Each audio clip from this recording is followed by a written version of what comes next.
नमस्कार, मेरा नाम है मीनाक्षी रजत और आप देख रहे हैं अपना फेवरेट डिबेट शो सबका हिसाब होगा। डोनाल्ड ट्रंप का मिशन यूरेनियम मिडिल ईस्ट में एक बार फिर से बारूद की गंध फैला रहा है। ट्रंप को ईरान का यूरेनियम चाहिए और वो भी हर कीमत पर। लेकिन तेहरान से आई एक दहाड़ ने अमेरिका की नींद उड़ा दी है। मुस्तफा खामनेई ने साफ कर दिया है, ईरान झुकेगा नहीं। अमेरिका ने ईरान के सामने एक बड़ा दांव चला। ट्रंप ईरान की सीज की गई 20 अरब डॉलर की संपत्ति को रिलीज करने के लिए तैयार हो गए हैं और ये वो पैसा है जिसके लिए ईरान बरसों से तड़प रहा है। लेकिन इस डील के पीछे एक खतरनाक शर्त भी है।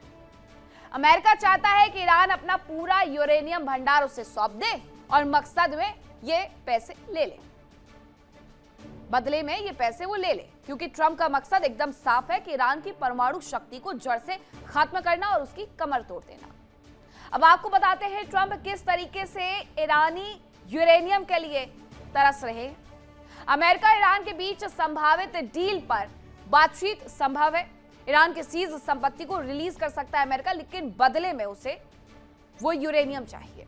करीब 20 अरब डॉलर की सीज संपत्ति को अगर रिलीज करेगा तो इनरेस्ट यूरेनियम लेने के बाद ही करेगा।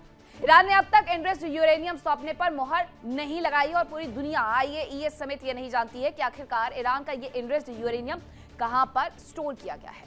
अमेरिका की इस चाल को ईरान ने एक बार सिरे से खारिज कर दिया। ईरान के पावर कॉरिडोर में अब मुस्तफा की आवाज गूंज रही है। उन्होंने दो टूक कहा कि यूरेनियम ईरान की संप्रभुता है और उसका गर्व है, जिसे किसी भी कीमत पर अमेरिका के हवाले नहीं किया जाएगा। 20 अरब डॉलर की लालच ईरान के इरादों को डिगा नहीं पाई और मुस्तफा के इस ना ने सीधे तौर पर ट्रंप को चुनौती दे दी है। ट्रंप के मिशन यूरेनियम पर किस तरीके से जुबानी जंग छिड़ गई है, जरा वो भी जान लीजिए। अमेरिका एक तरफ ये कह रहा है कि ईरान ने यूरेनियम संवर्धन बंद कर दिया है। ईरान कह रहा है कि हम कभी भी संवर्धन नहीं छोड़ने वाले हैं। अमेरिका की तरफ से कहा गया कि नागरिक परमाणु कार्यक्रम भी बंद है। ईरान ने कहा कि नागरिक परमाणु कार्यक्रम जारी रहने वाला है। अमेरिका ने कहा कि ईरान अपना समृद्ध यूरेनियम हमें सौंप देगा। ईरान ने कहा ऐसा कभी नहीं होगा। ये तमाम वो बातें थी जो अमेरिकी राष्ट्रपति डोनाल्ड ट्रंप की तरफ से कही गई और इस झूठ पर से पर्दा ईरान ने उतार दिया। अब हालात ये है कि बातचीत के रास्ते पूरी तरीके से बंद, जंग के नगाड़े फिर से बज रहे हैं और अगर ट्रंप अपने मिशन पर अड़े रहे और ईरान ने अपना यूरेनियम नहीं दिया तो ये तनाव एक भीषण सैन्य टकराव में फिर से बदल सकता है। क्या ट्रंप यूरेनियम पर कब्जे के लिए हमला करेंगे? सवाल ये भी है। या मुस्तफा का ये कड़ा रुख अमेरिका को पीछे हटने पर मजबूर कर देगा? जिस यूरेनियम संवर्धन के लिए जंग का बिगुल बज रहा है, आखिर वो क्या है, जरा उसके बारे में जान लीजिए। प्राकृतिक यूरेनियम में आइसोटाइप U-235 की मात्रा को बढ़ाना और यूरेनियम के जो दो आइसोटाइप मिलते हैं जिसमें U-238 और जिससे बम नहीं बनाया जा सकता, दूसरा आइसोटाइप है U-235 जिससे बम बनाया जा सकता है। इनके कैसे बम बनते हैं जरा वो भी जान लीजिए। गैस सेंट्रीफ्यूज, जो आप तस्वीर देख रहे थे वो सेंट्रीफ्यूज की है।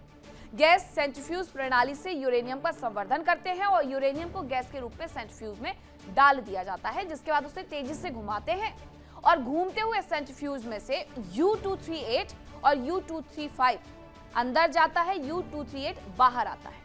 U-235 का संवर्धन स्तर 90% से जैसे ही ज्यादा होता है वेपन ग्रेड यूरेनियम बन जाता है और ईरान के पास जो क्षमता बताई जाती है वो 20 से 25 बम बनाने के लिए पर्याप्त यूरेनियम उसके पास है, ऐसा कहा जाता है। ईरान और अमेरिका की ये जो रार है वो सिर्फ पैसों की नहीं है बल्कि परमाणु वर्चस्व की बन चुकी है और इस मिशन यूरेनियम का अंजाम विनाशकारी युद्ध हो सकता है। आज इसी मुद्दे पर डिबेट के लिए हमारे साथ खास पैनल जुड़ा है, उनसे रूबरू करवाऊंगी, लेकिन उसके पहले एक रिपोर्ट देखिए।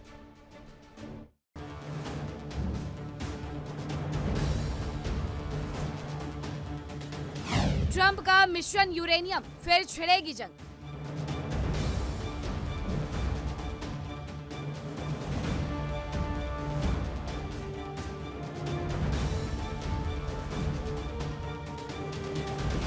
ईरान में पेच फंसा, ट्रंप यूरेनियम के लिए तरसा।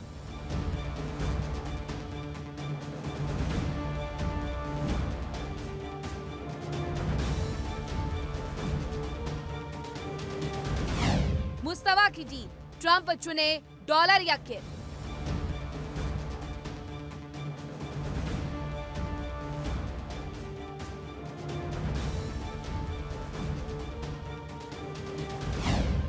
हॉर्मुज पर ताला, यूएस के मुंह से छीना ने वाला।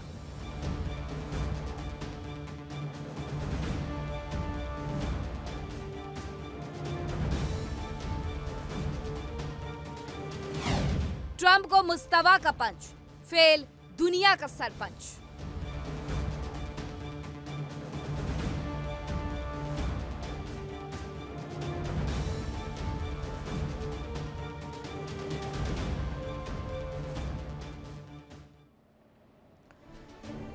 और आज का बड़ा सवाल यही है कि क्या ट्रंप के मिशन यूरेनियम के कारण ईरान में एक बार फिर से जंग छिड़ सकती है। इसी पर करेंगे चर्चा की शुरुआत। कौन कौन से मेहमान मेरे साथ जुड़ रहे हैं आपका परिचय करवाती हूँ। मेरे साथ मेजर जनरल अनुज माथुर, रक्षा विशेषज्ञ, ब्रिगेडियर शादेंदु थोड़ी देर बाद जुड़ेंगे, रक्षा विशेषज्ञ, ब्रिगेडियर राजन जामवाल, रक्षा विशेषज्ञ मेरे साथ जुड़ गए हैं। पूर्णिमा नाथ, भू राजनीतिक विशेषज्ञ, अमेरिका से थोड़ी देर बाद हमारे साथ मौजूद होंगी। सैयद अली अदनान रिजवी, ईरान मामलों की जानकारी, हमारे साथ जुड़ गए हैं। सबसे पहले सर मैं आप ही से समझना चाहूंगी मेजर जनरल अनुज माथुर जी कि इस पूरे मामले में क्या ये समझा जाए कि जब तक ईरान ये नहीं कह देगा कि वो परमाणु हथियार नहीं बनाएगा, यूरेनियम संवर्धन छोड़ देगा, तभी जाकर के इस युद्ध की समाप्ति होगी और उसके पहले नहीं होने वाली है?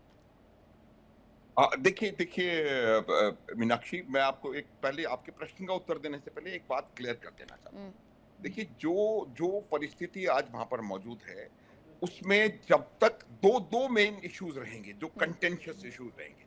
एक इशू जो है वो यूरेनियम का है, और उस यूरेनियम के इशू में भी जो जो हाईली एनरिच्ड यूरेनियम है, उसको हैंड ओवर करने का इशू है। मेरा ये मानना है कि ईरान इस बात पे ये तैयार हो कि ये इसको हैंड ओवर करेगा, ये मुझे लगता नहीं है। और अमेरिका इस बात पर लगा हुआ, क्योंकि आप देखिए मीनाक्षी कि अमेरिका के लिए अगर कोई possible face saving off ramp है, वो यही है कि वो किसी न किसी तरीके से ईरान के जो न्यूक्लियर प्रोग्राम को अपनी शर्तों पर मनवा सके, और हॉर्मुज को यथावत जो प्री 28 फरवरी सिचुएशन है उसमें पहुंचा सके। अगर वो ये करने में सक्षम नहीं हुए तो मुझे लगता है कि उनको अपने आप को जस्टिफाई करना इंटरनेशनली और डोमेस्टिकली अपने वहां पर बड़ा मुश्किल हो जाएगा। तो इस वजह से ये एक बहुत बड़ा मुद्दा रहने वाला है, और इसमें कौन हु विंग्स फर्स्ट, कौन किस तरीके से अपने उनको थोड़ा लोअर करेगा, वो उसके ऊपर निर्भर करेगा। आप अगर देखिए कि जब 27 फरवरी को बातचीत चल रही थी, तब भी ईरान के जो न्यूक्लियर प्रोग्राम को लेकर के जो इशू था, उसमें काफी लचीलापन था। वो शायद कुछ बातें मानने को उस समय भी तैयार थे, शायद जून 2025 में भी कुछ और बातें मानने को तैयार थे।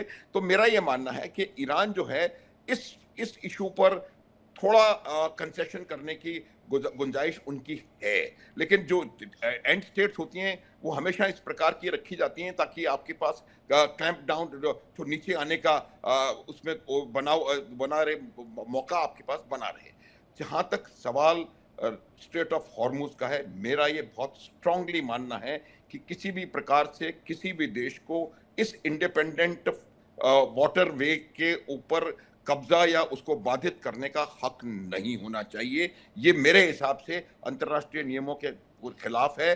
कौन अंतर्राष्ट्रीय नियमों कितना मान रहा है या नहीं मान रहा है, इनकी तो पॉलिसीज ही समझ में नहीं आती हैं। ये मार्केट को बस अप डाउन करने के लिए इस तरीके से बयान अमेरिका की तरफ से आते हैं। हमारे साथ पूर्णिमा नाथ जी भी जुड़ गई हैं, जरा वो इस बात को अच्छे से समझा पाएंगी कि मार्केट को अप डाउन करने के लिए क्या बार बार ये बयान आते हैं कि पहले हमारी बातचीत हो गई है, हम एकदम करीब हैं, युद्ध खत्म होने वाला है, फिर हमने हॉर्मुज से नाकाबंदी डाल दी है, हमने हॉर्मुज से नाकाबंदी हटा ली है, फिर ईरान भी वही कहता है कि हम सिर्फ यहाँ पर राज करेंगे। तो ये सब कुछ बयान आखिरकार क्यों? क्योंकि ये प्रेशर अगर बनाने की नीति होती तो उसके लिए पहले तो बातचीत शुरू होनी चाहिए, वो हो नहीं पा रही है। तो ये सिर्फ मार्केट अप डाउन करने के लिए है। Thank you so much for having me. Namaste, Jai Hind. Market manipulation is part of the deal. क्योंकि प्रेसिडेंट ट्रम्प का एक अकीलीज हिल बोल दीजिए यहाँ पे, गैस ग्रोसरी प्राइस जो सिचुएशन, इन्फ्लेशन का जो सिचुएशन है, that is one of the reason वो इलेक्शन में जीत के आया है कि उनसे पहले वो एक्चुअली इस मुद्दा को उठाया था बहुत स्ट्रांगली। लोगों का हाल सही करेंगे, लाइफस्टाइल बेटर करेंगे, इस प्रॉमिस के साथ वो जीत के आए हैं। वो हालांकि उल्टा ही हो रहा है। इन्फ्लेशन इज एक्चुअली इनको हर्ट करेंगे। हमारी जो आगे आगे जो अभी नवंबर में इलेक्शन आने वाला है, रिपब्लिकन पार्टी और हमारे पार्टी के लिए बहुत गहरा एक शॉक लगने वाला है। That's what I I kind of see. लेकिन मार्केट तो एक फैक्टर है, बट मेरे हिसाब से यहाँ पे बहुत कुछ चल रहा है। जैसे जेडी वांस की कॉन्वर्सेशन विद पाकिस्तान, अब फिर से बोल रहा है कि और एक राउंड होने वाला है, परहैप्स नेक्स्ट वीक। मेरे ख्याल से जितने भी टॉक्स होए नो ना होए, मेरे ख्याल से जेडी वांस भी हो। आपको लगता है प्रेसिडेंट ट्रम्प ऐसा शख्स है जो जेडी वांस को भेज के वहां पे एक सक्सेसफुल डील करवा लेंगे? लेकिन वो at the end of the day सब काम का क्रेडिट खुद ही लेते हैं, और कहीं से भी किसी से भी बात भी हो रहा है उसका भी क्रेडिट वही खुद ले रहा है। अगर आपने कल का भी सिचुएशन आप देख लीजिए, लिटरली गालीवाब का मैं पोस्ट पढ़ रही थी, उसमें फर्स्ट लाइन में उन्होंने लिखा है 1 घंटा में प्रेसिडेंट ट्रम्प ने 7 क्लेम किया ईरान के बारे में, और सातों की साथ ही फॉल्स है।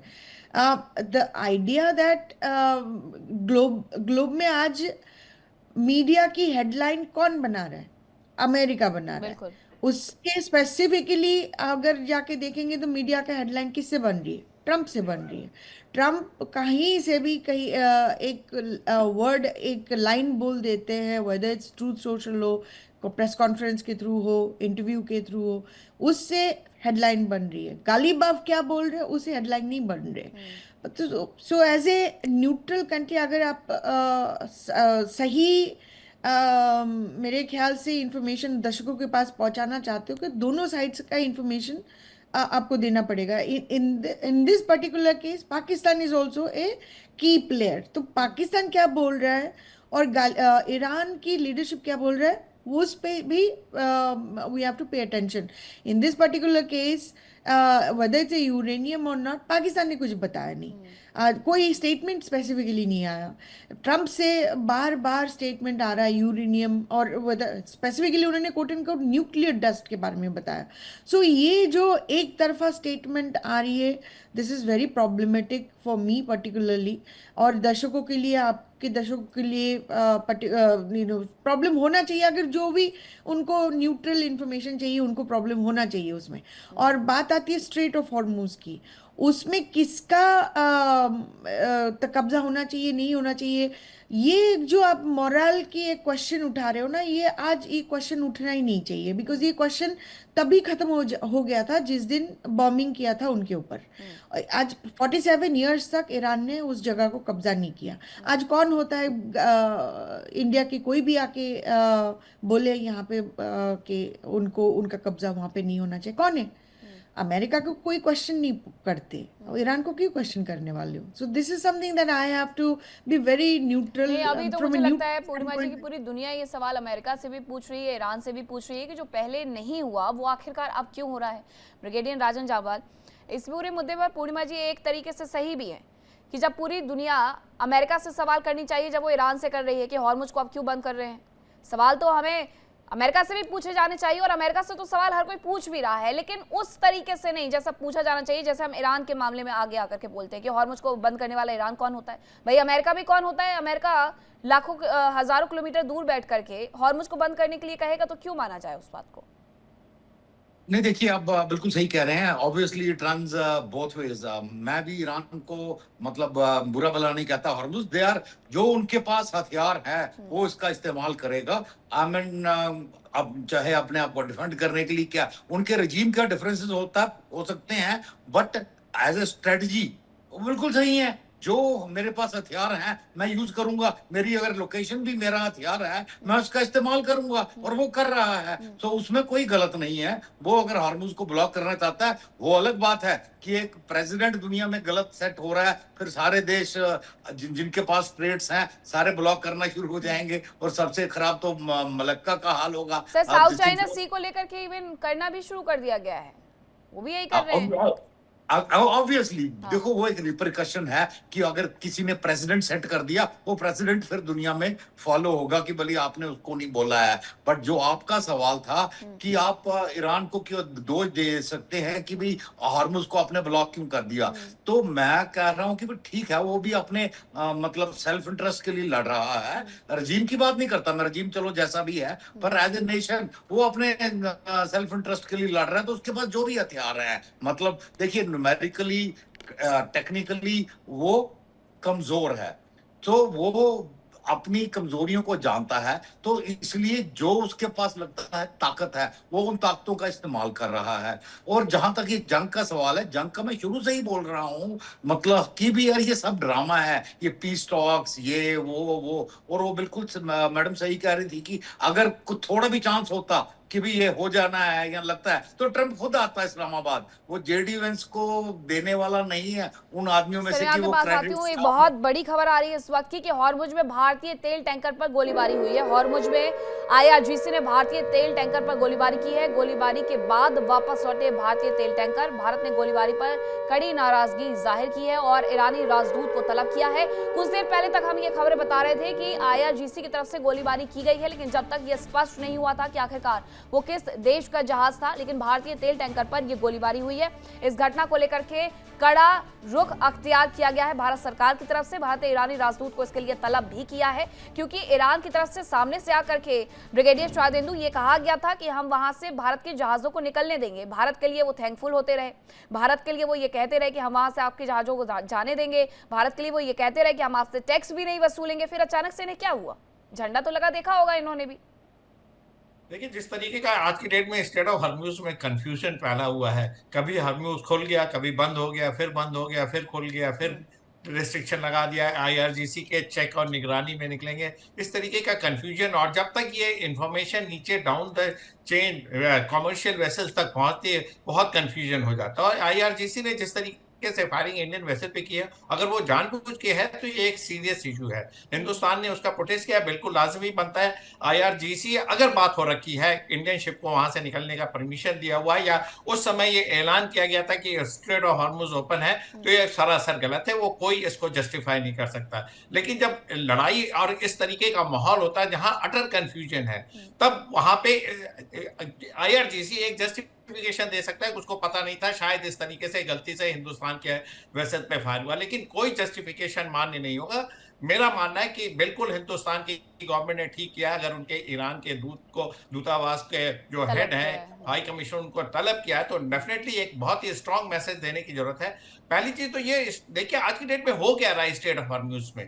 मेरा मानना है कि डोनाल्ड ट्रंप जब भी पीस की बात करते हैं उससे बैकआउट करते हैं। ईरान में भी जब कुछ प्रोग्रेस की बात चलती है, आईआरजीसी उसमें अड़ंगा लगा देता है। कहीं ना कहीं एक तरफ आईआरजीसी और दूसरी तरफ डोनाल्ड ट्रंप की नीतियां, ये दो पूरे बातचीत के दौरे में रोड़ा अटकाती हैं, ऐसा मेरा मानना है। आईआरजीसी का एक मानना है कि स्ट्रेट ऑफ हॉर्मुज को अगर आपने खोल दिया तो ईरान जो जीतती हुई लड़ाई लड़ रहा आगे आने वाले दिनों में उसको बैक ट्रैक करना पड़ेगा। और स्ट्रेट ऑफ हॉर्मुज खुला नहीं कि जो प्रेशर ईरान ने जनरेट किया था वो सारा का सारा खत्म हो जाएगा। ब्रिगेडियर तो कहीं ना शाहदेंदु, कहीं ये तस्वीरें भी ईरानी राजदूत से ईरानी जो उनका राजदूत को तलब करने के लिए भारत की तरफ से डेलीगेशन भेजा गया था, वहां से सामने आई हैं। दूतावास से ये तस्वीरें सामने आई हैं। ये तस्वीरें हम एक बार फिर से अपने दर्शकों के साथ साझा कर देते हैं कि भारत किस तरीके से इस पूरी घटना पर कड़ा रुख अख्तियार करते हुए नजर आ रहा है। और ये जो तस्वीर आप देख रहे हैं, ये ईरान के राजदूत हैं। उनकी गाड़ी पर आपने ईरान का झंडा लगा हुआ भी देखा है। ये बातचीत यानी कि हो गई है इस पूरी घटनाक्रम पर। ये घटनाक्रम कोई छोटा मोटा नहीं था, बिल्कुल इस पर सवाल पूछे जाने चाहिए और यही सवाल पूछे जा रहे हैं। ये जो आप झंडा देख रहे हैं, इस पर ईरान का झंडा लगा हुआ है, इस गाड़ी पर ईरान का झंडा लगा हुआ है। और ये गाड़ी अभी यहाँ से निकली है। भारत ने ईरानी राजदूत को जो तलब किया है उसके दौरान की ये तस्वीरें हम आपको दिखा रहे हैं। ब्रिगेडियर शाहदेंदु, अगर आप इसके बारे में कोई जानकारी दे पाएं। जी हाँ, मैं तो बिल्कुल जो गवर्नमेंट ऑफ इंडिया का जो स्टैंड है, जो एक्सटर्नल अफेयर्स मिनिस्ट्री का स्टैंड है, मैं उसके साथ बिल्कुल दफ्तर बुलाया गया था सर इनको।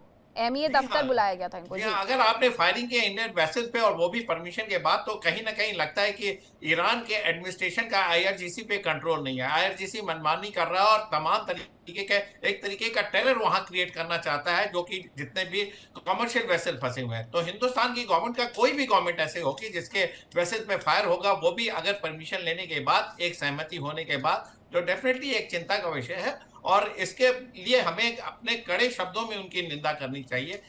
हमारी देखिए दोस्ती ईरान से भी है, अमेरिका से भी है, इजराइल से भी है, लेकिन इस तरीके की जो नेशनल इंटरेस्ट में बात नहीं होगी, उसका पूरे हिंदुस्तान का एक एक बच्चा इसकी खिलाफत करेगा, ऐसा मेरा मानना है। और बिल्कुल स्टैंड सही है। बल्कि हमें, मेरा तो ये मानना है कि जो इंडिया आज की डेट में स्टेट ऑफ हॉर्मुज को खोलने के लिए जो कॉन्फ्रेंस में पार्टिसिपेट कर रहा है, जिसमें यूके, जर्मनी है, उसमें इसको भी लाना चाहिए कि एक इंडिपेंडेंट नेविगेशन जो पहले था 28 फरवरी पहले, उसको जल्दी से जल्दी बहाल किया जाए। अदरवाइज ये सिचुएशन बड़ी गंभीर होने जा रही है। अगर अमेरिका ने सीज फायर के बाद से फायरिंग शुरू कर दी, फिर से स्ट्राइक शुरू कर दिया, तो स्टेट ऑफ हॉर्मुज और पूरे पूरे जो गैस क्राइसिस है, जो एनर्जी क्राइसिस, उसका क्या हाल होने जा रहा है। तो मेरा मानना है कि अब इसका सोल्यूशन निकालने का समय आ गया है। कब तक आप इन कमर्शियल वेसल्स को अपने स्टेट ऑफ हॉर्मुज में स्टैंडर्ड रखेंगे, और किस तरीके की चेकिंग आईआरजीसी कर रहे हैं, विथ व्हाट अथॉरिटी। सबसे बड़ी बात तो ये है, आईआरजीसी को यहाँ पे कंट्रोल करने की जरूरत है। और वहां चाहे वो उनके अब्बास अराची हो, चाहे पेजेस्कियां हो, चाहे उनके अयतुल्ला मुस्तफा खुमैनी हो, उनको इसके ऊपर लगाम लगाने की जरूरत है। नहीं तो अगर आने वाले दिनों में अगर ऐसे ही रहा, तो आप पूरे पूरे विश्व को एंटेगनाइज करना है। फिर कंप्लीट एक फोर्स तैयार होगी जो स्टेट ऑफ हॉर्मुज को खोलने के लिए अपने जो नेवल वेसल्स हैं उसका इस्तेमाल करेगी, एस्कॉर्ट करेगी। और कहीं ना कहीं यहाँ पे अमेरिका गेन करता हुआ ग्राउंड दिखेगा, क्योंकि उसने, देखिए, अरेबियन सी में ब्लॉकेट लगा रखा है। इफेक्टिव है नहीं है वो बात की चीज है, लेकिन कहीं ना कहीं वर्ल्ड के ओपिनियन को मोबिलाइज करता है, जो कि आज की डेट में उसके बरखिलाफ है।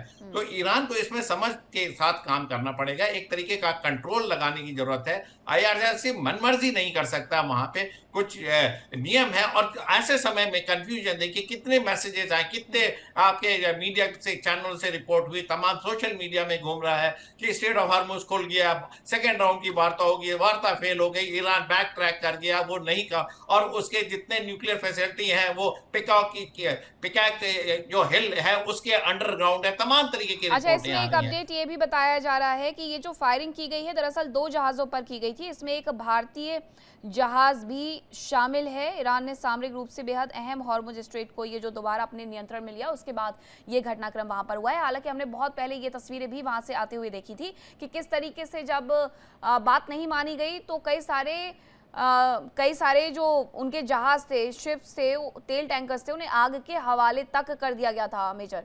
लेकिन इन सब के बीच में ये जो गोलीबारी हुई है, इसे लेकर के भारत ने जो कड़ा रुख अख्तियार किया है, क्या इससे दोनों देशों के बीच कोई तल्खी देखने को मिल सकती है इसके साथ ही? Major general. हाँ, देखिए, बिल्कुल बिल्कुल, देखिए मीनाक्षी, बिल्कुल तल्खी का, देखिए क्या एक्सप्लेनेशन वो इसका क्या देते हैं उसके ऊपर निर्भर करेगा। क्योंकि ये बात मैं कई दिनों से आपको यहाँ कह रहा हूँ कि आईआरजीसी जो है, ईरान में IRGC is calling the shots. पूरा का पूरा जो ईरान का जो सिस्टम है वो कहीं ना कहीं आईआरजीसी के कहने पर चल रहा है। आज की तारीख में ये जो वार्ता में भी जो बात हो रही थी, उसमें भी उनको कहीं ना कहीं डायरेक्ट आईआरजीसी से उनको इसके डायरेक्शंस नहीं कहूंगा, तो एडवाइस वहां से लगातार उनको लेनी पड़ रही थी बातचीत को आगे बढ़ाने के लिए। तो मेरा ये मानना है कि आईआरजीसी का वहां पर कंट्रोल है, और जो इसका एक्सप्लेनेशन आएगा उसके ऊपर आगे कंडीशंस के ऊपर डिपेंड करेंगी। मैं पहले भी कह रहा हूं मीनाक्षी, किसी भी देश को, कोई भी हो, कोई इंडिपेंडेंट वाटरवे है, उसमें राइट ऑफ नेविगेशन है, कहीं से भी वो गुजर रही है, उसमें कोई आपका हक नहीं है कि आप उसको बाधित करें।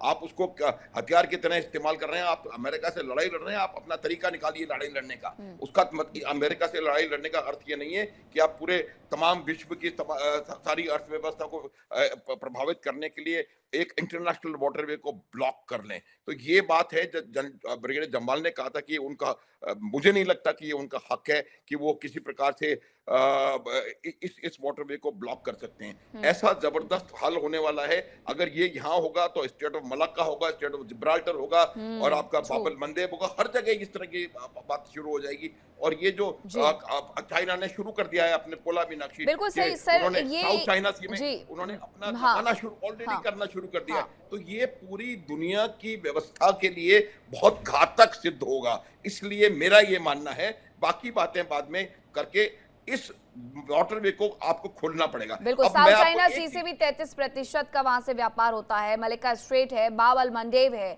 इसके साथ हॉर्मुज। सर प्लीज आप कंप्लीट करिएगा, उसके बाद फिर मैं रिजवी जी के पास जाती हूँ। एक लाइन में और बोलना चाहता हूँ कि जब उन्होंने कहा था हमने स्टेट ऑफ हॉर्मुज को खोल दिया है, उस खोल दिया के बाद उन्होंने एक नक्शा प्रेषित किया था और उस नक्शे में बताया था कि इस मार्ग से आप जाएंगे और इस मार्ग से आप वापस आएंगे। और वो तमाम मार्ग जो थे वो बिल्कुल IRGC के कैंप्स के साथ निकलते हुए 2 आइलैंड्स के बीच में से मार्ग निकल रहा था। और जो ओमानी वाटर्स, टेरिटोरियल वाटर्स हैं, उसको उन्होंने एक लाल गोले से बना करके हैजर्डस एरिया दिखाया था। तो वो खोलना उनका कहना था, एक्चुअली उन्होंने IRGC के कंट्रोल में ट्रैफिक को खोला था। बिल्कुल बिल्कुल। रिजवी जी, अब जरा ये समझा दीजिएगा कि आखिरकार ईरान अपना जो संवर्धित यूरेनियम है क्या वो अमेरिका के हवाले कर देगा? अमेरिका की तरफ से भी एक बयान आया कि 47 साल तक ईरान ने हम पर प्रेशर बनाया, इस बार हम प्रेशर में नहीं आने वाले हैं, जो हमें चाहिए वो चाहिए। जी मीनाक्षी जी, बहुत शुक्रिया, काफी देर बाद आपने बोलने का मौका दिया। आपको और सारे पैनलिस्ट को सलाम अर्ज है। सबसे पहले तो मैं इसी पर बयान कर दूं, यूरेनियम पर जब अमेरिका के प्रेसिडेंट ने यह बयान दिया कि हम यूरेनियम उनसे वापस लेंगे, तो फौरन ही ईरान की जो फॉरेन मिनिस्ट्री है उसने फौरन बयान दिया कि यूरेनियम हम नहीं देने वाले, ये हमारा हक है, हमारे पास रहेगा। हम लोग गुफ्तगू इस बात पर कर सकते हैं कि परमाणु हथियार, तो मैंने 12 आपके शो पर कहा है कि ईरान का मसला जो है, जब तक हम इसको धर्म यानी ईरान की इस्लामिक तालीमात के रूल्स में यह है कि वो परमाणु हथियार नहीं बना सकता है। सुप्रीम लीडर जो दूसरे वाले शहीद हो गए, उनका फतवा यह है कि हम नहीं बना सकते हैं, हमें बनाना ही नहीं है। और दूसरा उन्होंने ये भी कहा था कि अगर हम बनाना चाहेंगे तो दुनिया की कोई भी ताकत हमें बनाने से रोक नहीं सकती है। जो 60% यूरेनियम इन्वेस्टमेंट कर सकता है वो 90% भी कर सकता है। तो ये हमें समझने की जरूरत है। और स्पेन के इसमें कुछ सवाल और जोड़ दूं मैं। आपने कहा कि कहा गया था बनाना ही नहीं है, ये बिल्कुल कहा गया था, लेकिन 60% तक यूरेनियम को संवर्धित करने की आवश्यकता क्यों पड़ी? अगर ऊर्जा के लिए है तो 15 से 20% काफी होता है। उसके बाद इस युद्ध के शुरू होने से पहले बयान ये दिए गए थे कि ईरान 2 हफ्ते के भीतर परमाणु हथियार बना सकता है। बनाना या नहीं बनाना है ठीक है, वो एक कंट्री का अधिकार हो सकता है, लेकिन ये बयान तो वहां पर भी विरोधाभास काफी स्थिति में रहे हैं। जी बिल्कुल बिल्कुल, इसीलिए मैं आपको एक जवाब तक लेके जाना चाह रहा हूं कि कितना % यूरेनियम रखना है, इस पे गुफ्तगू हो सकती है साक्षी जी। लेकिन ये कहना, अभी तक क्या कहा है ट्रम्प साहब ने, बार बार ये कहा है कि 0% आप करिए, तो 0% पर तो ईरान नहीं राजी होगा। आप आके गुफ्तगू कीजिए कि कितना % होना है, कितना % नहीं होना है। 60% के इस्तेमालात क्या क्या है, अभी आप चैट जीपीटी पर डालिए, 100 इस्तेमाल नजर आ जाएंगे। तो ये एक बात गुफ्तगू, लेकिन आप ये कह दीजिए कि हम जो है परमाणु हथियार बना सकता है, सिर्फ इजराइल कहने पर कि बना सकता है, हम हमला कर देंगे, ये गलत है। जैसा कि स्पेन ने कहा था कि स्पेन के प्राइम मिनिस्टर का बयान था कि हमको 23 साल पहले इराक पर यह कह के हमला करने पर मजबूर किया गया अमेरिका ने कि वहां पर परमाणु हथियार है, लेकिन 23 साल के बाद वहां पर कुछ नहीं निकला। तो सिर्फ एक ऐसा शक की बिना पर, एक झूठ की बिना पर इसराइल कहने पर हमला हो रहा है। दूसरी बात ये कि जो है ईरान ये कह रहा था कि हम जो है 2 हफ्ते में बना लेंगे। ईरान बना सकने की अपनी ताकत बता रहा है, लेकिन बनाएगा नहीं। ये मैं आपको बहुत ही इत्मीनान से वहां की बातों को नकल कर रहा हूं। दूसरी बात, स्टेट ऑफ हॉर्मुज की जहां तक बात है, हम ये क्यों भूल रहे हैं कि 28 फरवरी से पहले वाली कंडीशन है ही नहीं। ये हम नहीं बात करना चाहते भाई। जंग के माहौल का, अभी जंग के हालात चल रहे हैं, नॉर्मल हालात नहीं कि हम ये कह दें कि स्टेट, जंग के हालात में हर इंसान को अधिकार है कि वो अपने जो भी तरीके हो सकते हैं उसको इस्तेमाल करता है, जबकि दुश्मन आपका सुपर पावर है उस बुट्टे पे लाने के लिए। दूसरी आखिरी बात बस मैं ये जोड़ दूं यहाँ पर कि स्टेट ऑफ हॉर्मुज का खुल जाना फिर दोबारा बंद हो जाना, ये बताता है कि अमेरिका की सुप्रीमेसी खत्म हो चुकी है, वो उसे खुलवाने की ताकत नहीं रखता है, ये ईरान के कंट्रोल में है। और बंद क्यों हुआ? साफ सीधी बात ये कि ईरान ने साफ ये बात कही थी कि अगर अमेरिका अपने ब्लॉकेट को हटाएगा हम इसे बिल्कुल खोल रहे हैं। लेकिन आपने देखा कि बार बार, कम से कम 3 बार अब तक ट्रंप ये कह चुके हैं अपना ब्लॉकेट नहीं हटाएंगे। तो एक तो आप ब्लॉकेट हटाना नहीं चाहते हैं और दूसरी तरफ आप ये चाहते हैं कि स्टेट ऑफ हॉर्मुज खोल दिया जाए। तो ईरान जो है, अब आखिरी बात जो बस मैं जोड़ दूं यहाँ पर कि अमेरिका चाहता क्या है। ना अमेरिका को तेल चाहिए, ना अमेरिका को यूरेनियम चाहिए, ना अमेरिका को स्ट्रेट ऑफ हॉर्मुज़ चाहिए। अमेरिका को ईरान से अनकंडीशनल सरेंडर चाहिए। आज यूरेनियम है, आज मान जाएगा तो कल कोई और बात, परसों तीसरी बात, उसके बाद चौथी बात। तो मामला जो है सिर्फ सरेंडर का है, जो कि ईरान करने को तैयार नहीं है। ठीक है पूर्णिमा जी, यही है क्या सच कि अनकंडीशनल जो झुकाव है बस वही अमेरिका चाहता है? पूर्णिमा जी प्लीज अनम्यूट करिएगा। हाँ जी, एक चीज मैं पॉइंट आउट करना चाहती हूँ, आप before I answer your question, आप लोग बार बार आईआरजीसी के नाम लेते हो, आईआरजीसी ने किया है, बट एक चीज मैं यहाँ पे पेश करना चाहूंगी, इसका कोई क्रेडिबल सोर्स है नहीं कि जो ब्लॉकेड हो रहा है वहाँ पे, वो ब्लॉकेड इज ऑब्वियसली आईआरजीसी ने वार्निंग दिया है, शिप को वापस कर रहे हैं, that's okay, but we also have to understand that false flag operations भी तो बहुत कुछ हो रही है ना, ये एक्टिव वॉर जोन है, एक तरफा नैरेटिव चलाने से लोगों के पास इंफॉर्मेशन सही नहीं जाएगा, we have to understand there is a lot of propaganda war is ma'am also आज आईआरजीसी ने जो बयान दिया है फिर उस पर कैसे समझें? देखिए, उन्होंने स्पेसिफिकली बोल दिया है कि अमेरिका ब्लॉकेड हटाएंगे नहीं तो यहाँ पे स्ट्रेट ऑफ हॉर्मुज नहीं खुलेगा, ये उनकी बयान है, वो लिटरली आराघची की बातों पे भी वो भड़के हुए हैं at this point of time. यहाँ पे एक्टिव वॉर जोन में वो डिफिकल्ट होता है कि कम्युनिकेशन सही तरह भी चल रहा है। ट्रम्प ने क्या बोल दिया, आराघची की और गालीवाफ की और पेजेशियन से क्या बयान आ रही है, उनके इंटरनली कैसे कम्युनिकेशन चल रही है, उसका भी तो थोड़ा सा ख्याल रखना पड़ेगा ना। अब आज अगर कोई इंडिया से बोल दिया ओ कड़ी निंदा करना चाहिए, बहुत अच्छी बात है, कड़ी निंदा करो, लेकिन जब खमेनी को हटाया गया है, कड़ी निंदा आपके कहाँ गए थे? तब भी तो 7 दिन आपने कड़ी निंदा नहीं की थी, वो उसी का ही आपका काबिल हो, तो तब भी आपका मुंह चुप था। So that is one of my contention.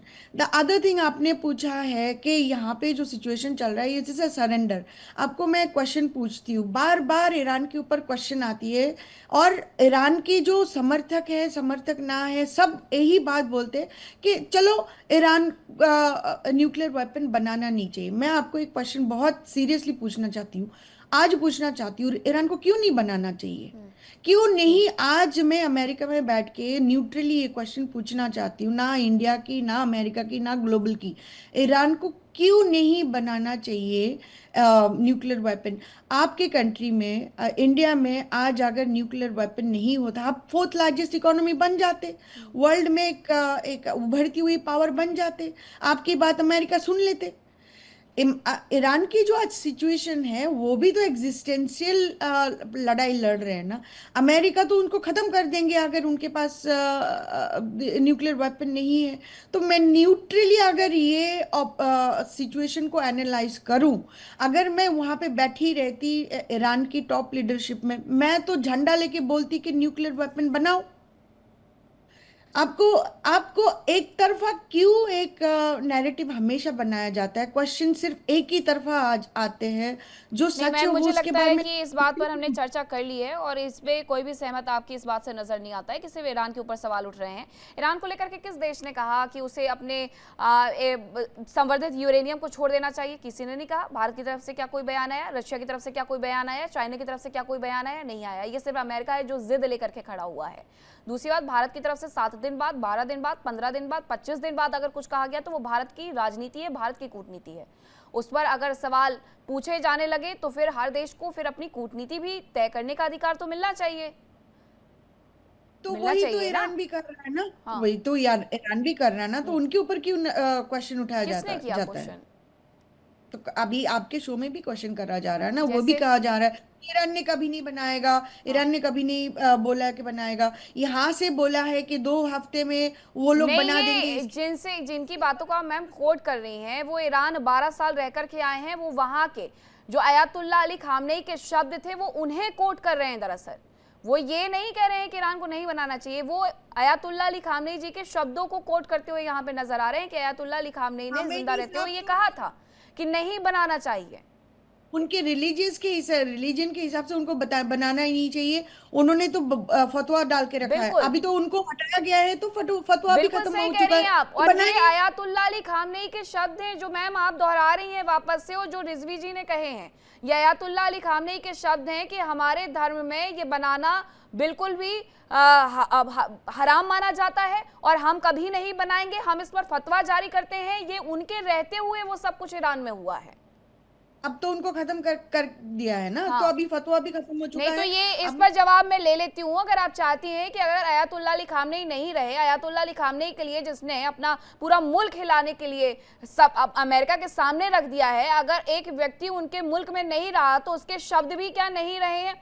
बताइए अगर रिजवी जी, कि आयतुल्लाह अली खामनेई नहीं रहे तो क्या उनके शब्दों की कोई महत्वता नहीं रही उस देश में? मैं आप सब मुझसे बेहतर जानते हैं, मुझसे बड़े हैं। बस मैं यहाँ पर ऐड कर दूं कि आयतुल्लाह जो खामनेई साहब शहीद हो गए हैं, वो चाहे वो नए सुप्रीम लीडर जो मुश्तबा खामनेई साहब हैं, ये दोनों के दोनों इस्लाम नहीं हैं, इस्लाम के फॉलोवर्स हैं। और ये जो नजरिया है कि मास डिस्ट्रक्शन वाला हमें हथियार नहीं बनाना है, ये इस्लाम की तालीमात है। तो पूर्णिमा जी की बात भी सही है। एक देखिए, एक नजरिया है इस्लाम का कि वो हथियार कि जो एक वक्त में हजारों लोगों को मारे, जिसमें मासूम और गैर मासूम दोनों शामिल हो, वो हमें हथियार नहीं बनाना है। दूसरी बात जो पूर्णिमा जी कह रही हैं, उनकी बात भी सही, वो कह रही हैं, वो एक सवाल उठा रही हैं कि अगर मैं यहाँ से सवाल करूं कि क्यों नहीं, अमेरिका कौन होता है ये तय करने वाला कि कहाँ बनाना है और कहाँ नहीं बनाना है? सवाल ये है, तो अमेरिका तय नहीं करेगा। हाँ, ये ईरान का अपना एक मजहबी रुझान है कि वो ये कहता है कि हमें नहीं बनाना है क्योंकि हमारे मजहब के तालीमात के खिलाफ है। एक दूसरी बात मैं यहाँ पर और कोट करता चलूं, जिसका हमने मुशाहिदा किया, ये जो दूसरे सुप्रीम लीडर जो शहीद हुए हैं, उनका एक और बयान था, हमें परमाणु हथियार की जरूरत नहीं है क्योंकि हमारा परमाणु हथियार हमारी जनता है। और इस 45 दिन की जंग में इस जनता ने साबित कर दिया जमीन पर खड़े होकर कि वाकई जिसके पास जनता का सपोर्ट हो उसे परमाणु हथियार नहीं चाहिए। और आप देख लीजिए, 2.5 करोड़ से ऊपर इस वक्त जो है आवाम लोगों ने आकर रजिस्ट्रेशन किया है कि अगर जमीनी ट्रूप्स आते हैं तो हम क्या करेंगे उसका। तो ये सब बातें ऐसी हैं कि जिसका कोई असल मसला नहीं, मसला सिर्फ ये है कि अनकंडीशनल सरेंडर, कि ईरान जो है बिल्कुल झुक जाए। और बस एक मैं आखिरी बात ऐड करता चलो, जो कि इस बार कितनी बार ये बात आई है, जो IRGC वाली है। IRGC भी सुप्रीम लीडर के अंडर में आती है, तो जो भी IRGC फैसला लेती है वो सुप्रीम लीडर के दबाव में, सुप्रीम लीडर के कहने पर लेती है। और इसीलिए आप देखिए कि कोई भी बयान जो IRGC का आता है, उससे पहले फॉरेन मिनिस्ट्री वो बयान दे चुकी होती है। स्टेट ऑफ हॉर्मुज के बंद करने का बयान पहले मिनिस्ट्री ने दिया है, फॉरेन मिनिस्ट्री ने, फिर IRGC ने दिया है। तो ये हम जो है वेस्टर्न मीडिया के बातों को आगे ना बढ़ाएं, बल्कि IRGC का कंट्रोल के ऊपर भी एक कंट्रोल है जो सुप्रीम लीडर का है। तो ये हमें क्लियर करने की जरूरत है। नहीं, उनका ये कहना था कि उस पर एक माइंडसेट सेट किया जा रहा है, लेकिन ऐसा नहीं है। जो उन्होंने बताया वही जानकारी साझा की गई, और यही IRGC की तरफ से भी आज बयान आया था कि ये हमारे कंट्रोल में हॉर्मुज और ईरान के कंट्रोल में ही रहने वाला है। ये कोई माइंडसेट नहीं बनाया जा रहा है, बल्कि उनके बयानों को ही कोट करके कहा जा रहा है। ब्रिगेडियर जामवाल, इस पूरे मुद्दे पर क्योंकि बहुत ज्यादा लंबी चर्चा पहले ही हो चुकी है, मलेक्का स्ट्रेट से लेकर के साउथ चाइना सी तक, जिब्राल्टर तक, अल-बाब मंडेब भी अभी एक मुद्दा बचा हुआ है कि हुती आखिरकार उसे कब रोकने वाले 2024 में, क्योंकि वो ये करके दिखा चुके हैं। उनके लिए ये कुछ नया नहीं होगा, लेकिन हॉर्मुज एक सबसे बड़ा सवालिया निशान जरूर लगाते जा रहा है। अब इस पूरे मुद्दे पर 21 तारीख को अगर मैं बताऊं तो 21 तारीख को ये युद्ध विराम समाप्त होने वाला है। उसके पहले क्या ये वार्ता हो पाएगी, क्योंकि वहां पर पाकिस्तान जाकर के एक मैसेंजर की भूमिका तो तेहरान में अदा कर आया, लेकिन अभी तक ये तय नहीं हो पाया कि बातचीत आखिरकार कब। देखिए, 2-3 चीजें आप पहले समझिए। सबसे पहले तो मैं बताता हूँ, रिजवी साहब ने एक बात बिल्कुल सही बोली, क्या कि अमेरिका ईरान का अनकंडीशनल सरेंडर चाहता है। एक्चुअली प्रॉब्लम अमेरिका की नहीं है, ये इजराइल चाहता है। इजराइल कभी भी इस रजीम, ये जो रजीम है जो 40 साल से death to America, death to this thing, जिनको ये बोलते रहेंगे कि इसका मतलब ये होता है, इसका मतलब मुर्दाबाद होता है, वह जो झंडे लगा के आते थे डेथ टू अमेरिका अंग्रेजी में लिख के, तो मतलब का मैं नहीं समझता कि वो कहानी है। तो पर ये बात सही है, जो भी लड़ाई है, कि इजराइल को नहीं मंजूर होगा कि ये कभी भी होगा। जहां तक बात है कि हरमुज खोलने की, दूसरा जो गल्फ ऑफ ओमान के पास स्ट्रेट है, मतलब इवन रेड सी को भी ब्लॉक कर सकते हैं। देखिए, जब मैं बोलता हूं कि ये करेंगे, because I do not consider मैं ईरान जैसे देश को, नॉट देश को, रजीम को एक रिस्पॉन्सिबल और इलेक्टेड या रिप्रेजेंटेटिव रजीम मानता ही नहीं हूं। मतलब इन्होंने एक बात बोली थी रिजवी साहब ने कि वो इस्लाम के खिलाफ है। अगर इस्लाम के खिलाफ होता तो इस्लामिक रिपब्लिक ऑफ पाकिस्तान ने एटम बम क्यों बनाया हुआ है? तो ये सब ना बातें घुमाने की चीजें होती हैं। तो या तो उसको बोल दो, उनको फतवा जारी करो भैया कि तुम अन इस्लामिक हो। तो मतलब ये मेरे को ये सारी ना कंफ्यूजन क्रिएट करने की बातें होती हैं कि हम तो बहुत ठीक है, हमारे तो रिलीजन में ही नहीं है, तो हम तो बना ही नहीं सकते। ये सब मतलब कंफ्यूजन क्रिएट करने की चीजें हैं। एंड व्हेन आई से कि भी हरमुज को वो इस्तेमाल कर रहे हैं फ्रॉम मतलब a strategic point of view and they are justified, because मैं डेविल एडवोकेट करके बोल रहा हूं वो, क्योंकि उनकी अगर सोच है, अब देखो तो जो भी डिफेंड करने के लिए सही है वो सही है। और इसी प्रकार वो हूथी उन्होंने ही पाले हैं, उन्होंने ही बनाए हैं। अगर वो बाकी स्टेट्स भी ब्लॉक करते हैं, बिल्कुल वो इस्तेमाल करेंगे, वो सब कुछ करेंगे जो वो कर सकते हैं। और इसको कैलकुलेशन में लिया जा रहा है और लिया जाना चाहिए कि वो सब कुछ करेंगे। वो हमास को भी दोबारा खड़ा कर सकते हैं, अगर मतलब ताकत है तो वो कोशिश करेंगे। ठीक है रिजवी जी, आप एक साथ जवाब दीजिएगा। ब्रिगेडियर शरदेंदु भी कुछ कह रहे थे, उनका भी रिएक्शन ले लेते हैं, फिर एक साथ आप जवाब दे लीजिएगा। जी देखिए, मैं तो जो कई सारे लोगों के अपने व्यूज है, मैं उस पर कमेंट नहीं करना चाहता हूं, लेकिन मैं अपने पॉइंट ऑफ व्यू तो जरूर रखता हूं और हर फोरम पे मैंने रखा है। और आज से नहीं, मैं हमेशा से इस चीज का एडवोकेट करता हूं कि आप डिफरेंट व्यूज को एक्सेप्ट करिए और उसमें से कुछ ऐसी चीजें निकालिए जो आपके की एनालिसिस को बेहतर बनाए। देखिए, सबसे पहली बात तो यह है कि IRGC का कंट्रोल जो है ईरान में है, इसको मानना पड़ेगा। और IRGC ही आज की डेट में वहां की सारी नीतियों को डिक्टेट कर रहा है। इसको चाहे कोई कितना भी डिनाई कर ले, कोई एग्री नहीं करेगा, क्योंकि they are calling the shot. उन्होंने कंप्लीट चीजों को डिसेंट्रलाइज किया है। तमाम ड्रोन मिसाइल को किस तरीके से, किस क्वांटिटी में, किसकी टारगेटिंग करना, उसको इस्तेमाल कर रहे हैं। पूरी सुरक्षा की जिम्मेदारी ईरान की IRGC कंट्रोल कर रहा है। और साथ में IRGC नहीं, आपके नेक्स्ट जो सुप्रीम लीडर है उनको भी उन्होंने ही बनाया हुआ, क्योंकि IRGC और मुस्तफा खमेनी का बड़े स्ट्रांग रिलेशन और इस तरीके से उनको सामने लाया गया। जब अयतुल्लाह खमेनी को मारा गया तो ये कहीं ना कहीं हायरार्की में कहीं स्टैंड नहीं कर रहे थे। इनका प्लस पॉइंट ये था कि ये IRGC के फेवरेट थे, क्योंकि देश को उस समय एक ऐसे नेता या धार्मिक नेता की जरूरत थी जो देश को एक रख सके, तो इनको लाया गया। तो IRGC के इंपॉर्टेंस को कोई डिनाई नहीं कर सकता। ईरान में आज की डेट में जो कुछ भी हो रहा है वो डायरेक्टली रिस्पॉन्स। फॉरेन मिनिस्ट्री आपकी क्या बोलती है, आपके प्रेसिडेंट क्या बोलते हैं, फॉरेन मिनिस्टर क्या बोलते हैं, दैट इज इमटेरियल। मेन जो शख्स है, मेन पावर जो है वो IRGC की है। लेकिन दूसरी जो मिडिल ईस्ट की जो मेन प्रॉब्लम है वो इजराइल से इमनेट नहीं होती है।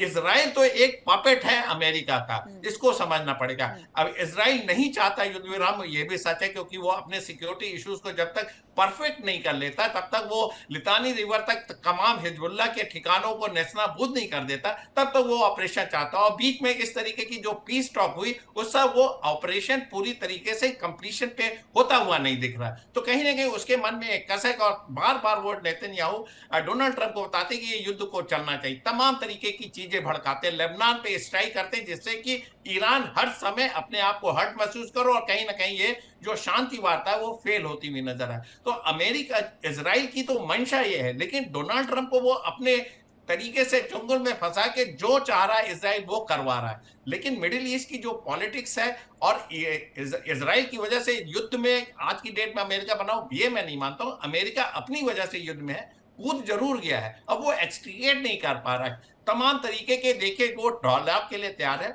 और मेरा मानना, ये मेरा एनालिसिस, मैं इस तरीके से सोचता हूँ। पहली बार पीस टॉक हुई, उसके पहले बहुत स्ट्राइक की गई। अब सेकंड टाइम पीस टॉक हो रही है, पीस टॉक पे अपने पॉइंट को और एम्फेटिकली मनवाने के लिए इस तरीके का प्रेशर बिल्डअप हो रहा। हो सकता है सेकंड राउंड का पीस टॉक हो ही ना और एक अगेन स्ट्राइक ईरान पे हो, जिसमें अगेन डिस्ट्रक्शन होगा, और फिर ये सेकंड राउंड की टॉक हो सकती है, ऐसा मेरा मानना है। क्योंकि देखिए, अब पीस की टॉक खत्म होने वाले, पीस सीज़फायर खत्म होने में सिर्फ 2 दिन है। 21 तारीख को फिर से बमों की बारिश शुरू हो जाएगी अगर कोई मेटरलाइज नहीं हुआ किसी भी तरीके की वार्ता। और डोनाल्ड ट्रंप देखिए इस तरीके के टू एंड फ्रो मूवमेंट करते हैं, वो जॉकिंग करते हैं, आगे जाते हैं पीछे आते हैं, आगे जाते हैं पीछे आते हैं, शांति वार्ता की बात करेंगे, ब्लॉकेट लगा देंगे। एक तरफ आप स्ट्रेट ऑफ हॉर्मुज की खोलने की बात करते हो, दूसरी तरफ आप इंटरनेशनल वाटर में आप ब्लॉकेड लगाते हैं, उसको आप कैसे जस्टिफाई ठीक है, करेंगे? रिजवी जी ब्लॉकेड तो सरासर गलत है, इसको तो बिल्कुल कोई गलत है। आपको और अब ये भी कहा जा रहा है कि अब क्यों अंतरराष्ट्रीय वाटर की बात हो रही है, तो पहले से बातें होनी चाहिए थे, हालांकि पहले तो ऐसी कोई स्थिति बनी नहीं।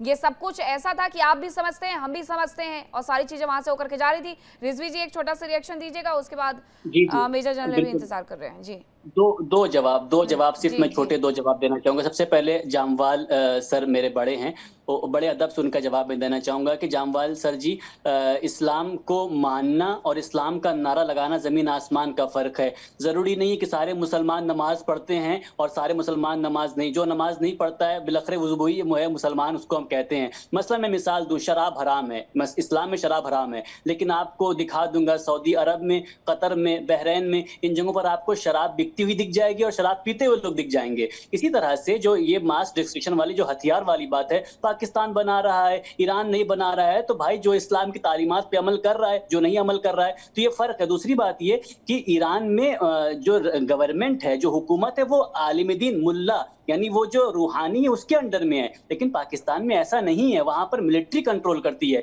लेकिन ईरान में धर्मगुरु कंट्रोल करते हैं, तो वहां फतवा चलता है, यहाँ नहीं चलता है। ये फर्क हमें समझना चाहिए। दूसरी बात, जो हमारे बड़े हैं जिन्होंने कहा कि IRGC ने आकर जो है वो चुना है मुश्तबा खामनेई साहब को, तो मुझे मेरे ख्याल से हमें अपनी मालूमात बढ़ाने की जरूरत है। 88 जो है एक्सपर्ट्स होते हैं जो आकर अपने दरमियान से किसी एक को चुनते हैं, उन 88 में एक भी मुस्तफा आपको खामनेई को किसने चुना है? जी 88 जो एक्सपर्ट्स कमेटी होती है, एक्सपर्ट जिसको हम कहते हैं मजलिस खबरगान, जो वहां का अरे ये एक तो सब कोई सिस्टम जानता कानून है, लेकिन मुस्तफा खामनेई को चुना कैसे ये गया? तो थ्योरी आप जी, बता रहे हैं, थ्योरी मत मैं तो बताइए। बता रहा हूँ आपको कि 88 जो एक्सपर्ट्स, मैं अपनी बात कंप्लीट कर लूं कि नहीं देखिए हुआ ना, जो लेकिन रियलिटी ऐसा, इसलिए मैंने आपको टोका। ऐसा हुआ कहाँ? एक नाम की घोषणा की गई 4 लोगों के दरमियान बैठ करके, IRGC, Masoud Pezeshkian, Abbas Araghchi, और इसके साथ साथ नाम की घोषणा कर दी गई। ये जो आप 86, 87 लोगों के नाम ले रहे हैं, वो कमेटी बैठी ही नहीं कभी। मीनाक्षी जी, बहुत ही अदब से मैं कहूंगा कि हाँ। आप तो कम से कम न्यूज एंकर हैं, आप तो जानकारी के इसीलिए साथ मैं अपनी आपको सही मालूमात को तरीके से आगे बता बढ़ाएं। पा रही हूँ। नहीं, बिल्कुल मैं आपको बता रहा हूँ कि हाँ। मैं क्योंकि ईरान की न्यूज फॉलो करता हूँ, वहां की न्यूज को मैं बता रहा हूँ कि इन लोग का कोई रोल ही नहीं है। वो 88 जो एक्सपर्ट्स हैं, फिर क्यों हमला किया बाकायदा? इसीलिए तो जो मजलिस खबरगान की बिल्डिंग थी कुम के अंदर, उस पर अमेरिका ने बाकायदा हमला भी इसीलिए किया ताकि कोई इसके बाद न बनने पाए, रेजिम ना आगे बढ़ने पाए। तो वो जो 88 एक्सपर्ट्स होते हैं, जिसको मजलिस खबरगान कहते हैं, एक्सपर्ट्स जो चुनते हैं, वो 88 आकर जो वोटिंग होती है, जिसमें ये बाकायदा स्टेटमेंट आया इन्हीं लोगों का कि 85 प्लस बाकायदा वोटिंग इनके हक में पड़ी कि इनको चुन के लाना है, जिसमें ना आपको इराकची मिलेंगे ना IRGC मिलेगी। वो 88 बाकायदा जो सब के सब अपने आप में मुज्तहिद, मर्जे वक्त और आयतुल्लाह होते हैं, वो 88 आकर चुनते हैं। ये अब अवाम अपनी के बातों दरमियान को की पहले बातें। तो आप अपनी बातों में देखिए आप क्या कर रहे हैं कि अमेरिका ने उसी बिल्डिंग पर हमला किया जहां पर वो मीटिंग हो रही थी, और फिर वही 88 लोग आकर के मुस्तफा खामनेई को चुन गए। आपने सुना नहीं, मैंने कहा कि उसी बिल्डिंग पे हमला किया, वो जो मजलिस अब खबरगान मुस्तफा की खामनेई बिल्डिंग। का कैसे चुनाव हुआ इस पर ज्यादा चर्चा नहीं करते हैं, वापस से टॉपिक पर आ जाते हैं। लेकिन मुस्तफा खामनेई के मामले में यही सच है कि कोई कमेटी नहीं बैठी, कोई चुनाव की चीजें नहीं हुई है। वो इसलिए भी नहीं हुई क्योंकि वहां पर इस तरीके की सिचुएशन नहीं बनी हुई थी। उस पर किसी ने ना तो सवाल पूछा कि मुस्तफा खामनेई को क्यों चुन लिया गया, उनकी जगह कोई क्यों नहीं पूछा, इसमें किसी को कोई दिलचस्पी नहीं है। दिलचस्पी हर व्यक्ति को इस बात की है कि ये युद्ध किसी तरीके से वहां पर रुक जाए, हॉर्मुज खोल दिया जाए, बाब अल मंडेब से लेकर के मलिक्का तक, साउथ चाइना सी तक जो चीजें बची हुई हैं उन्हें बंद करने की कोशिश ना की जाए। आयतुल्लाह अली खामनेई के जाने के बाद मुस्तफा खामनेई को वो कमान मिलनी थी, ये पूरी दुनिया जानती थी, उन्हें मिल गई। इससे किसी को कोई ऐतराज नहीं है, किसी को कोई फर्क नहीं पड़ता। अपने देश में अपनी चीजें वो अपने हिसाब से चलाएंगे, ना कि इंडिया के हिसाब से, ना कि अमेरिका के हिसाब से। मेजर जनरल अनुज माथुर जी, इस पूरे मुद्दे पर क्या ऐसा हो पाएगा कि इस बात पर सहमति ईरान दे दे कि ठीक है जो 60% संवर्धित यूरेनियम है हम उसे घटा करके 20 या 30% तक लेकर के आ रहे हैं, क्योंकि वो 440 किलोग्राम संवर्धित यूरेनियम दे दें? ये तो नहीं होने वाला है। हाँ, देखिए मीनाक्षी, ये बहुत मुश्किल लगता है, लेकिन मैं आपको एक चीज की तरफ आपका ध्यान आकर्षित करूंगा कि जो दिसंबर जनवरी में प्रदर्शन हुए थे ईरान में, वो किस वजह से हुए थे? वो दिसंबर जनवरी में प्रदर्शन मोस्टली इस वजह से हुए थे कि जो उनका इन्फ्लेशन था वो 48-50% के आसपास पहुंच गया था, और वहां की हालात जो थी वो बहुत ज्यादा बिगड़ गई थी, और इस वजह से लोग सड़क पर उतर करके आए थे।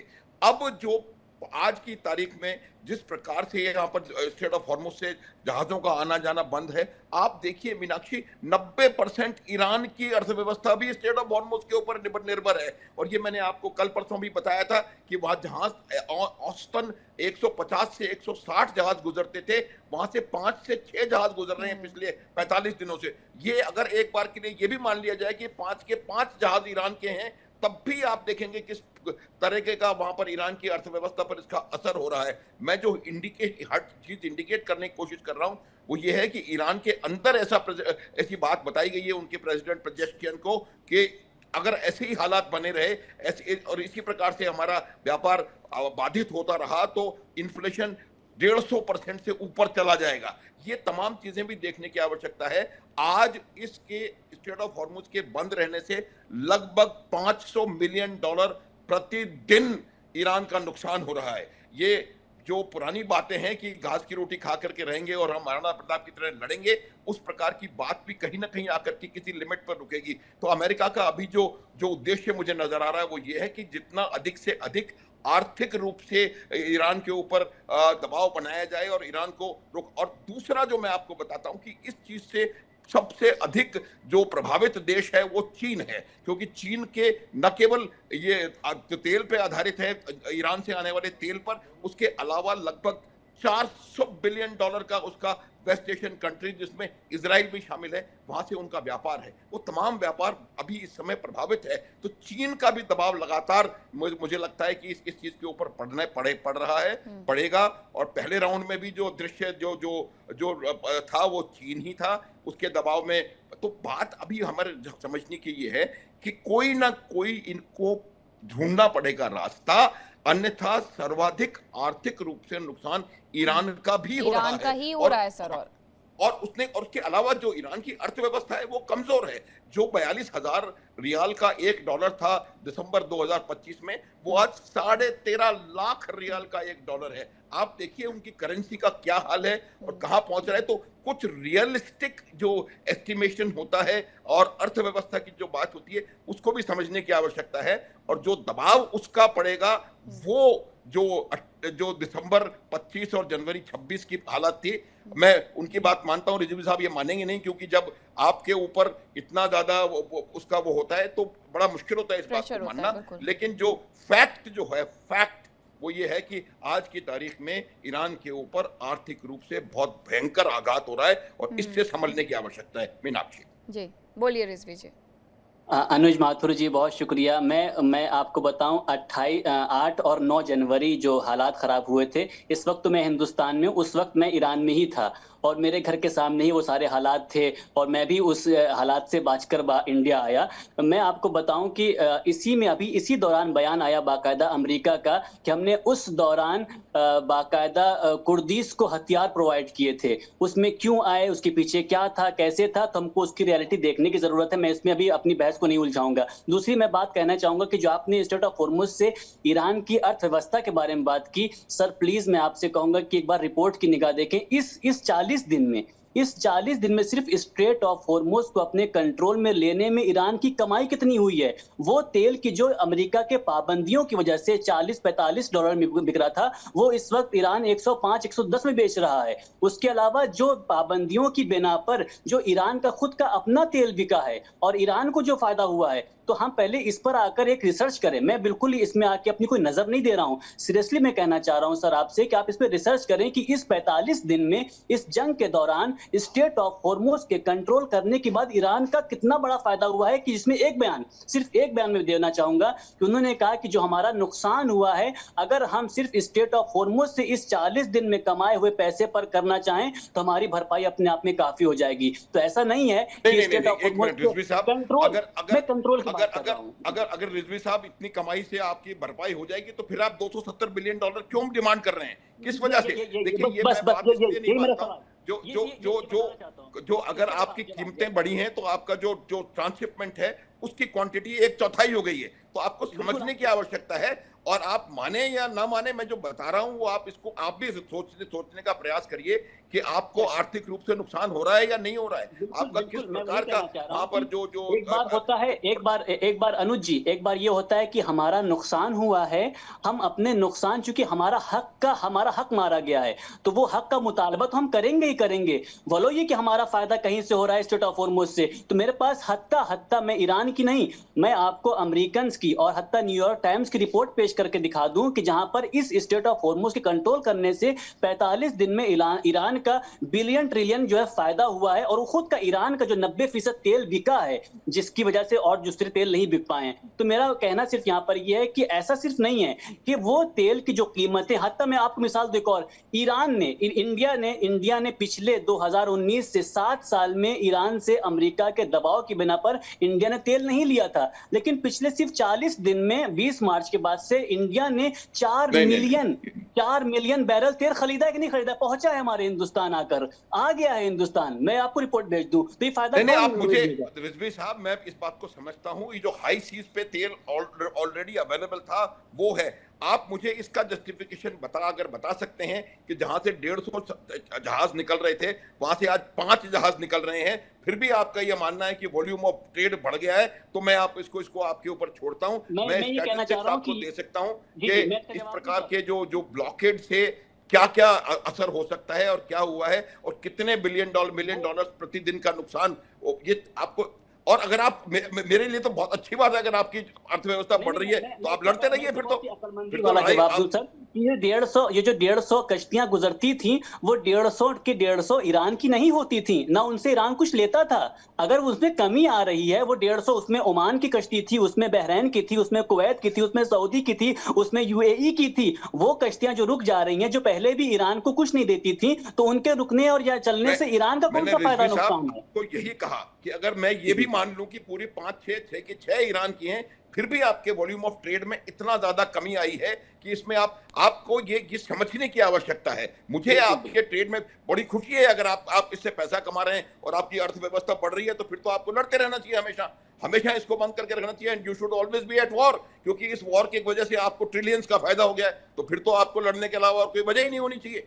तो मेरा ये मानना है कि इसको थोड़ा क्रिटिकली एनालाइज करने की आवश्यकता है। मैं स्टैटिस्टिक्स आपको बता दी है, मैं आपको और डिटेल्स बता सकता हूं, और समझने की बात है, और अगर इससे अर्थव्यवस्था बढ़ रही है तो मेरा मानना यह है कि फिर तो आप लड़ते रहें, बहुत अच्छी बात। और ईरान ने ये बयान दिया, बात लड़ने की नहीं, ईरान ने बयान दिया है कि अब जो है, ये बहुत ही हद तक सुप्रीम लीडर ने भी ये बात कही है कि अब स्ट्रेट ऑफ हॉर्मुज की कैफियत 28 फरवरी से पहले नहीं होने वाली है, दुनिया के सामने अब स्ट्रेट ऑफ हॉर्मुज के ऊपर नए कानून आएंगे। जी नहीं, आपको एक बात मैं और बताता हूं, देखिए जहां तक स्टेट ऑफ हॉर्मुज का सवाल है, वो किसी एक देश की मिल्कियत नहीं है, state of Hormuz independent waters है, और जब भी जो टेरिटोरियल वाटर्स की मीनाक्षी बात होती है, मैं आपको बताऊं 12 मील के आपके टेरिटोरियल वाटर्स होते हैं, जब आपके दोनों देशों के बीच में 24 मील से कम का डिस्टेंस होता है, तो टेरिटोरियल वाटर्स आधे आधे बांटे जाते हैं, और बावजूद उसके अगर वहां से कोई इंडिपेंडेंट वाटरवे है, वहां पर राइट ऑफ नेविगेशन पूरी दुनिया का होता है, अगर वो आपके देश के बिल्कुल साथ लग के भी जा रहा है,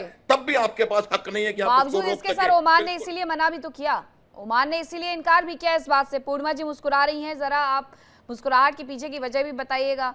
दूसरा ये भी बताइएगा कि मैम बहुत सारी रिपोर्ट्स ये कह रही हैं कि ये युद्ध, जो कि अमेरिका से ये रिपोर्ट्स आती हैं बार बार, 3 अलग अलग रिपोर्ट, जिसमें यहाँ तक दावा कर दिया गया कि 6 महीने तक ये युद्ध और चलेगा, लेकिन क्या बातचीत के लिए अमेरिका सच में तैयार है? क्योंकि बयानों से ऐसा कतई नहीं लगता। देखिए, लास्ट क्वेश्चन मैं पहले आंसर करूंगी। बातचीत होगा, शायद होगा, ठीक है, but are they really sincere? That's the first question. ये एक कह देना है कि लड़ते रहिए, लड़ते कौन लड़ना चाहते हैं? अपने हक के लिए लड़ना भी चाहिए, बट अभी बार बार ये क्वेश्चन ईरान के ऊपर उठ जाता है, और लड़ते रहिए, अगर आपको चाहिए तो लड़ते रहिए। लड़ना कौन चाहता है? First of all. Second of all, उनके कंट्री के ऊपर 12,880 सैंक्शंस लगाया गया है western civilisation, so called civilisation से। आप मुझे एक कंट्री की नाम बता दीजिए जिनके ऊपर इतने सारे सैंक्शंस के बाद वो सिर्फ अपने कंट्री को नहीं संभाल पाए और रिटालिएट कर रहे। किसको रिटालिएट कर रहे हैं आज? अमेरिका जैसा सुपर पावर को रिटालिएट कर रहे हैं। उनकी आप उनको एक बार थैंक यू बोल दो, उनसे दुनिया सीखने, बहुत कुछ सीखने को मिलेगा उनसे। बिकॉज वो सिर्फ आज आर्थिक कष्ट में है तो ज़रूर है। आज उनके ऊपर एम्बार्गोज लगा दिए, उनके ऊपर सैंक्शंस लगा दिए, उनके तेल नहीं खरीदने दे रहे थे, छुप छुप के टैंकर भेजा जा रहा था। आज जो स्ट्रेट ऑफ हॉर्मुज के बाद आ रहा है, कोई आके इंडियन चैनल में बोल दिया ओ आपका अधिकार नहीं है स्ट्रेट ऑफ हॉर्मुज में, सही बात है, लेकिन अमेरिका का अधिकार जरूर था उनके ऊपर जाके बम गिराने की। अमेरिका का अधिकार जरूर था उनके ऊपर जाके उनके सुप्रीम लीडर को कत्ल करने की। अमेरिका का अधिकार जरूर था उनके वहां पे जाके डिक्टेट करने की, उनका कंट्री कैसे चलाना है, किसको वो तेल बेचेंगे और किस राउट पे जाएंगे। वो कौन होता है, ये क्वेश्चन कोई नहीं पूछता। अगर कोई वहां पे आके बोल भी देता है, हाँ किसका अधिकार, किस अधिकार की अगर बात करा जाए तो अधिकार की बात इक्वली हर कंट्री के ऊपर करा जाए। तो मेरे को एक तरफा जो हिपोक्रेसी दिखती है ना, इसलिए मैं हंसती हूँ। अच्छा, आपने सीधा सीधा बता दिया मीनाक्षी कि वो 4-5 लोगों ने मुश्तबा को सिलेक्ट कर लिया। ये इंडियन मीडिया मिस रिपोर्ट कर रहे हैं। इंडियन मीडिया के बारे जो रिपोर्ट कर रहे हैं वही आप बोल रहे हो। उनका कंट्री में 88 असेंबली ऑफ एक्सपर्ट्स है, क्लरिक का एक्सपर्ट्स है, वो क्या कर रहे हैं, क्या बहुत उसके साथ साथ ये भी एक लाइन दोहराई थी कि ये सब कुछ है, लेकिन क्या सिचुएशन सच में ऐसी थी कि 88 लोग बैठते फिर किसी का चुनाव करते? और उनके चुनाव करने का डिस्कशन मुझे नहीं लगता कि इतना ज्यादा इंपॉर्टेंट है। वो चुन लिए गए हैं, वो अपने देश को बहुत अच्छे से चलाएं, हम सब तो यही चाहते हैं। मैंने उस बात के लिए भी आपसे कहा। और दूसरी बात, मुझे लगता है थोड़ा सा ये मिसकम्युनिकेशन हो गया है। मेजर जनरल अनुज माथुर ने बहुत सही बात कही। उनका ये कहना था कि सैंक्शन तमाम लगे हुए थे, लेकिन इस अर्थव्यवस्था को बचाने के लिए क्या भी उनके पास उपाय हैं, उन्हें जरा उस पर सोचना चाहिए। इस हॉर्मुज से जब युद्ध के बाद व्यापार शुरू हुआ, पूरी दुनिया जानती है कि ईरान को इससे बहुत ज्यादा फायदा हुआ है, और ये रिजवी जी भी बहुत अच्छे से जानते हैं। लेकिन क्या ये फायदा चाहिए या फिर वहां पर शांति चाहिए? दो में से एक चीज का चुनाव उन्हें करना होगा। उस चीज में से ये मिसकम्युनिकेशन था जो आप लोग समझ नहीं पाए उस बीच में। ब्रिगेडियर जामवाल, क्या कह रहे हैं आप? देखिए, मैडम अमेरिका से पता नहीं कि उनका हक है, इनका हक है। यार क्या हक था ईरान का कि हमास खड़ा करो, जाओ भेजो, बच्चों को कत्ल करो। आई मीन 40 साल से एक हुकूमत जो इन चीजों पे लगी हुई है, क्या ऑप्शन है ना इजराइल के पास? भाई अगर बात इसी पे आती है जिसकी लाठी उसकी भैंस, तो अब रो मत। अब लाठी दूसरी तरफ है, अब रो मत, लड़ो। मैं लड़ने के हक में हूं कि बिल्कुल, रिजवी साहब भी बोल रहे हैं कि लड़ने से फायदा हो रहा है, तो मैं बिल्कुल लड़ो और देखो फिर क्या तमाशा होता है। अभी तो ट्रेलर चल रहे हैं, पिक्चरें तो अभी आनी बाकी हैं। अभी आप देखते जाओ क्या हो रहा है। आई मीन ये मॉरलिटी ग्राउंड कि ये सही है, वो गलत है, वो गलत है। अगर आप गलतियों में चले जाओ ना, तो पूरी हिस्ट्री की देखना पड़ेगा 40 साल में। अभी मैं तो इसलिए आज रिजवी साहब को ही बोल दिया क्योंकि 3-4 दिन पहले प्रोग्राम में मेरे को बता रहे थे कि जब वो बोलते उसका मतलब मुर्दाबाद होता था, इसीलिए मैंने आज जाके एक्चुअली नेट पे सर्च किया कि मतलब they actually meant death to America, chanting for 45 years. Death to Israel means they meant death to Israel, कि सारे मर जाएं, सारे समुद्र में गिर जाएं। ये नहीं कि उनका कहने का मतलब मुर्दाबाद था। ये तमाशा नहीं चलेगा। आपका मतलब था कि ये मर जाएं, अब वो मार रहे हैं तो आप लड़ो, बिल्कुल चिल्लाओ मत, लड़ो, सिर्फ लड़ो और जो भी होता है देखो, बिकॉज वो नहीं मानने वाले हैं। आपके दिमाग में भी घुस चुका है ऑलरेडी। और जैसे ना हम बात करते हैं आईआरजीसी, आपको पता है एक और सेना है ईरान में, आर्तेश, उसकी बात क्यों नहीं हो रही है? वो उनकी एक्चुअल सेना है। आर्तेश जो उनकी रेगुलर सेना है उसकी बात नहीं हो रही है। आर्तेश एक रेडिकलाइज्ड आर्मी है जो 79 के बाद अलग से खड़ी करी गई है, पर आर्तेश अभी भी वो है, उसके पास टैंक है, हेलीकॉप्टर है, सारी सेना है। उसकी कोई बात ही नहीं करता वो क्या कर रहे हैं क्या नहीं है। ऑब्वियसली अमेरिका ने भी जानबूझ के सिर्फ आईआरजीसी को ही निशाना बनाया है, वो आर्तेश के ऊपर हमला नहीं कर रहे हैं बिकॉज दे वांट इंटरनल इनकी आपस में क्लैश हो। ऑफ कोर्स रिजवी जी बोलेंगे ऐसा कुछ नहीं है, बट भाई ऐसा है तो सारे स्टेटमेंट आईआरजीसी की तरफ से क्यों आते हैं? और 2-4 कुछ आर्तेश वालों को बोलो कि हम भी अमेरिका, हम भी इजराइल के ऊपर, वो चुप करके जो भी उनको टास्क दिया है वो उसमें लगे हुए हैं। IRGC का नाम देते, और IRGC और रजीम एक ही है, उनका क्रिएट किया हुआ है। जिस प्रकार देखो, आपको ना ईरान का सिक्योरिटी आर्किटेक्चर समझने की जरूरत है। अगर उन्होंने एक पुलिस बनाई, एक बासिज भी बनाई, एक ऐसी पुलिस जो इस्लामिक इन नेचर है, और जो जितने भी ये जो बता रहे थे ना कि ये कुर्द आए थे अंदर, देखिए कुर्दों की शक्लें अलग होती हैं, कुर्द एकदम पहचाने जाते हैं। उल्टा हुआ ईरान में, हमारे भी मित्र हैं ईरान में, ईरान ने बासिज के अंदर, बाहर से बासिज के अंदर आप उसकी वो देखो उसकी मतलब कि कितने कहाँ के लोग हैं उसमें, लीबियन, ये वो, ईरानियन हैं कितने हैं, दुनिया भर से लोग इकट्ठे करे हुए हैं, भरे हुए हैं, मर्सनरीज एक किस्म का, ताकि वो जिसको बोले गोली मार दें, वो जिसको बोले फांसी चढ़ा दें। Now this is Basij, this is IRGC, इनमें बाहर के लोग भी हैं, it is not pure Iranian force, और हर ईरानी को पता है। मैं आपको रोकना चाहूंगी, हर ईरानी को पता है ये बात, क्योंकि अब वक्त के समाप्ति का असर। बहुत धन्यवाद आप सभी का मेरे साथ जुड़ने के लिए, चर्चा का हिस्सा बनने के लिए। लेकिन एक छोटे से ब्रेक के लिए मैं रुक रही हूँ, कहीं मत जाइएगा, खबरों का सिलसिला लगातार जारी है। इंडिया डेली अब आपके स्मार्ट टीवी पर भी मौजूद है। इंडिया डेली 24/7 अब इन सभी प्लेटफॉर्म पर लाइव देखिए इंडिया डेली 24/7 अब आपके स्मार्ट टीवी पर। इंडिया डेली मौजूद है सभी डिजिटल प्लेटफॉर्म पर लाइव और लगातार।